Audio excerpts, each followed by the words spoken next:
it's Rochelle here at the Athlete Center. I'm going to go over a kettlebell arm bar today. So this is good for shoulder stability, shoulder strength, and then also thoracic control, stability, range of motion. Firstly, I want to make sure that you're familiar with stacking. So we have other videos about this, but making sure that your rib cage and your pelvis are sort of stacked parallel on top of each other, so we don't have our rib cage arching up or our pelvis tilting one way or the other. So we want to try to keep these two things stacked in line like this, regardless of which position we're in. So we're going to be laying on our back and moving to the side, but these two are going to stay basically in line with each other. They'll pivot on each other like this, but we don't want them to be doing that, okay? So if you're not familiar with that, you can visit another video. So with the kettlebell arm bar, I'm going to start with the weight in my left hand, okay? I'm gonna straighten my right leg and my right arm out to the side. So the first motion I'm going to do is pressing straight up. So right now I'm already maintaining my parallel lines from my rib cage and my pelvis. So I'm going to press straight up, and then I'm going to drive my right foot down to the floor. So moving my rib cage and my pelvis together. I'm going to move to a side lying and then bring this knee forward. Okay, so already I'm moving into a bit of a rotation and a cross extension with my shoulder.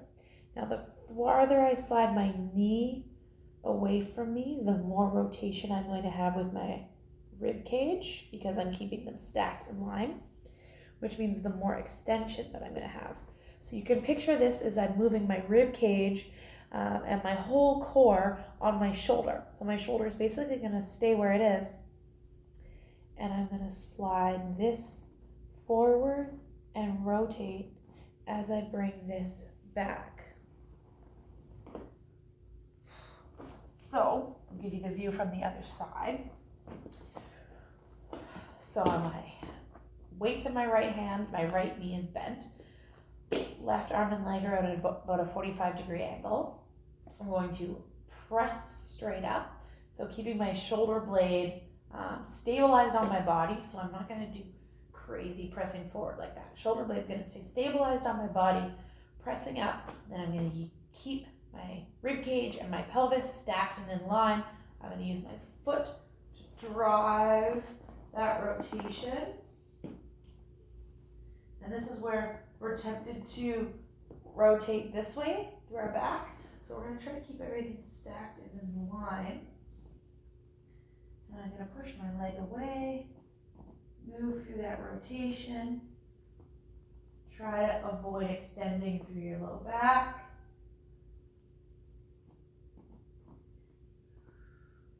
And I can just do repetitions at end range, or I can come all the way in and out like that. So what it looks like with a kettlebell, I'm going to start with that kettlebell on the ground, and I come into sort of like a fetal position. I'm going to grab that kettlebell with both hands, and then I'm going to swing onto my low back that way. So before I do any movement, I'm going to make sure I've set my rib cage and my pelvis in line so they're stacked, and then setting my shoulder blades, pressing straight up, and then I'm going to drive with my right foot, keeping my rib cage and my pelvis lined up.